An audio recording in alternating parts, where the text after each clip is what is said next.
Welcome back. آگے بڑھتے ہیں اپنے اگلے سیگمنٹ کی جانب. اور ویورز, کبھی کبھی ہم اپنی زندگی سے بہت زیادہ تھک جاتے ہیں اور ہمیں ایسا لگتا ہے کہ ہر طرف پریشانیاں ہیں, محرومیاں ہیں اور کچھ بھی ٹھیک نہیں ہو رہا.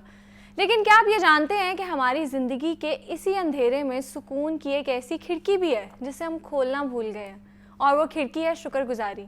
کہتے ہیں کہ شکایتیں کرنے سے بوجھ پڑتا ہے اور شکر کرنے سے بوجھ بڑھ جاتا ہے, کم ہو جاتا ہے. اور ہم اپنی زندگی کی ان چھوٹی چھوٹی خوشیوں کو کیوں نظر انداز کر دیتے ہیں جو اللہ نے ہمیں بن مانگے دے رکھی ہیں. اور آج ہم اسی پر بات کریں گے کہ شکر گزاری محض ایک لفظ نہیں بلکہ ایک مرہم ہے جو ہمارے زخمی دلوں اور تھکے ہوئے ذہنوں کو سکون دیتا ہے.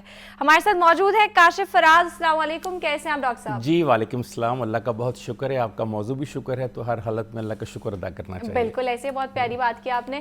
اچھا ڈاکٹر صاحب, لوگ نا شکر نہیں ادا کرتے, ادا ضرور کرتے ہیں جب خوش ہوتے ہیں, لیکن اکثر لوگ بہت زیادہ مایوس ہو جاتے ہیں.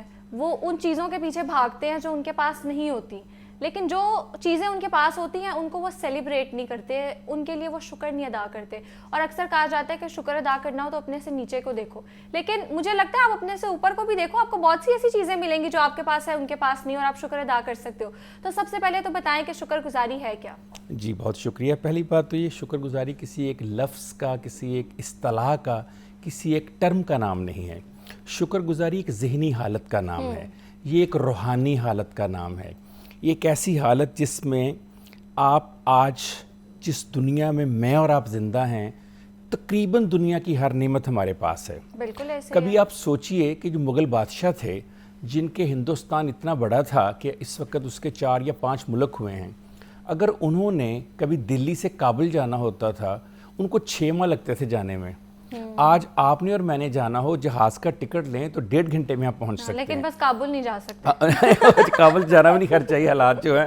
لیکن مثال دینے کا مقصد یہ کہ اتنی نعمتیں میسر آ گئی ہیں, شاید وہ اپنے بیٹے سے بات کرنے کے لیے محاذ جنگ کے اوپر جانا چاہتا تو اس کو 4 مہینے لگتے. آج مجھے اور آپ کو موبائل کے اوپر 1 سیکنڈ میں ہم امریکہ لکھنے پڑتے جو مہینوں پہنچتے نہیں تھے. اب ان نعمتوں کے باوجود جو سوال میں کرنے لگا ہوں وہ یہ ہے کہ سکون کیوں نہیں ہے آج کے انسان کو؟ کیا وجہ ہے کہ سابقہ جو ماضی کے انسان تھے وہ پرسکون زندگی جو ہمارے دادا پردادا تھے, لیکن آج تمام نعمتوں کے باوجود ہمارے پاس سکون نہیں؟ اس کی وجہ وہ ہے جو آپ نے کہی, ہم لوگ کمی پر فوکس کرتے ہیں, جو ہے اس کے اوپر فوکس نہیں کرتے. اس کو سائیکالوجی کی زبان میں کہتے ہیں نیگیٹو بائس, یعنی ہم لوگ بائی جنیرک کہہ سکتے ہیں کہ منفی عصبیت ہمارے اندر بھری ہوئی ہے. اس عصبیت کو صرف ایک چیز توڑتی ہے, اس کا نام شکر ہے. شکر اور سپاسگاری اتنی خوبصورت چیز ہے کہ دیکھیے, حضرت واصف علی واصف صاحب کا جملہ میں اکثر بیان کرتا ہوں کہ یہ بہت خوبصورت ڈپکشن ہے شکر کی. وہ کہتے ہیں خوش نصیب وہ ہے جو اپنے نصیب پر خوش ہے. تو نصیب پر خوش ہونا کیوں اس کی اتنی ضرورت ہے؟ ابھی آپ نے ایک بات کی کہ کچھ نعمتیں ہمارے پاس ہوتی ہیں, ان کی ہم بات نہیں کرتے. کسی درویش کا بڑا خوبصورت جملہ ہے, اس نے کہا جو میرے پاس ہے وہ کسی اور کے پاس نہیں ہے, جو میرے پاس نہیں ہے شاید مجھے اس کی ضرورت ہی نہیں ہے. اگر صرف یہ جملہ ہم سوچ لیں تو سائیکالوجی کی ایک بہترین تھیراپی کے طور پہ کام کر سکتا ہے. یہ آپ کے اندر ڈوپامین پیدا کرتا ہے, یہ آپ کے اندر سیروٹونین پیدا کرتا ہے, آپ کی انزائٹی کو, آپ کی کارٹیسول کو, آپ کی پریشانیوں کو دور کرتا ہے. آپ کی چہرے کے اوپر, میں اکثر کہتا ہوں کہ لوگ اپنے چہرے پہ گلو کے لیے کریمز لگاتے ہیں, وہ لوشن لگاتے ہیں اور ڈیفرنٹ طرح کی چیزیں. اگر آپ صرف شکر ادا کرنا شروع کر دیں تو آپ یقین کیجئے جو آپ کی روحانیت گلو آئے گا, جو وائبز آپ کی آئیں گی, جو پازیٹیوٹی آپ کی آئے گی, جو حصار آپ کی گرد مثبت پن کا آئے گا, وہ کسی بھی دنیا کی ہر طرح کی ٹریٹمنٹ سے زیادہ خوبصورت ہوگا. تو اس لیے بہت ضرورت ہے کہ ہم شکر گزار بنیں. اور پھر اللہ کا حکم بھی ہے, اللہ نے بڑی ایک جملہ بولا, حیران کر دے رہا. اگر آپ سوچیں اس کو, اللہ نے کہا تم جتنا زیادہ شکر ادا کرو گے میں اتنا زیادہ دوں گا.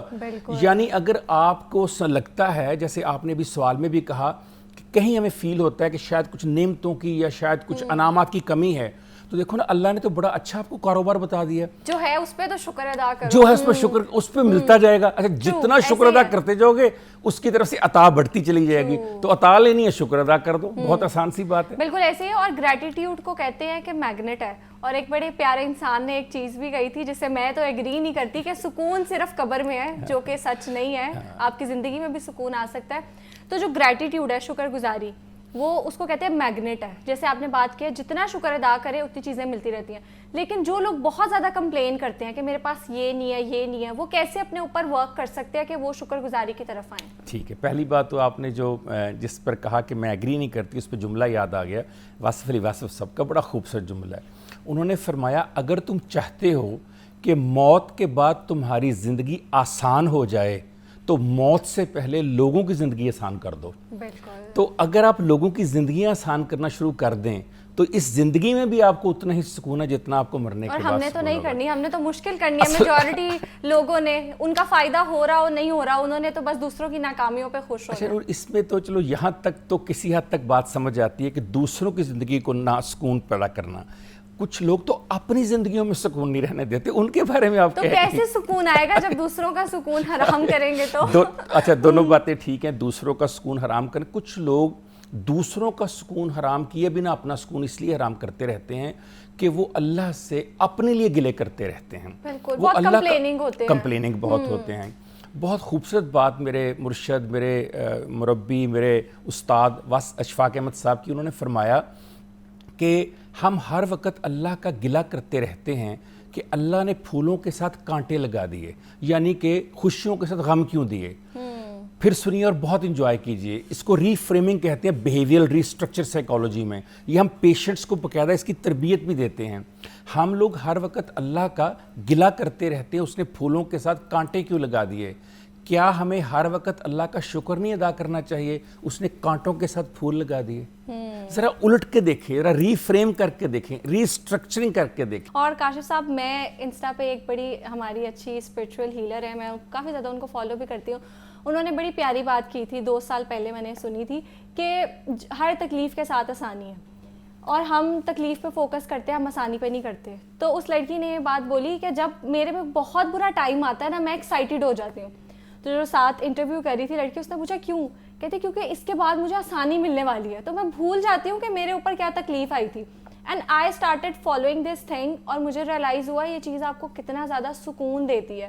تو اس حوالے سے تھوڑے سے ہمیں واقعات بتائیں جو ہمیں موٹیویٹ کریں. جی, بہت اچھی بات ہے. آپ نے جس آیت کا حوالہ دیا فَإِنَّ مَعَ الْعُسْرِ يُسْرًا إِنَّ مَعَ الْعُسْرِ يُسْرًا, بہت خوبصورت بات ہے. 2 حکایات ہیں, ایک مولانا روم کی بہت خوبصورت واقعہ لکھا انہوں نے, اور ایک پیر فضل شاہ صاحب کا جو کہ اللہ والے کے نام سے مشہور تھے, اشفاق صاحب کے. ایک ملا تھا, مولانا روم نے لکھا, ایک ملا تھا, موسم بڑا خوشگوار تھا, وہ اپنی کشتی میں سواریوں کو بٹھانے لگا. اس نے ہاتھ ایسے کہ اس نے کہا اللہ تو نے اتنا خوبصورت موسم دیا, اس موسم کو ایسے ہی رکھنا, اس موسم کو خراب نہ کرنا تاکہ میں اور میرے جو مسافر ہیں وہ خیریت سے پار کر جائیں. تو سارے مسافروں نے ہنسنا شروع کر دیا, ملا کو دیکھنا شروع کر دیا. کبھی وہ آسمان کو دیکھتے کہ سورج چمک رہا ہے, نہ کوئی بادل ہے, نہ کوئی بارش, نہ طوفان, یہ کس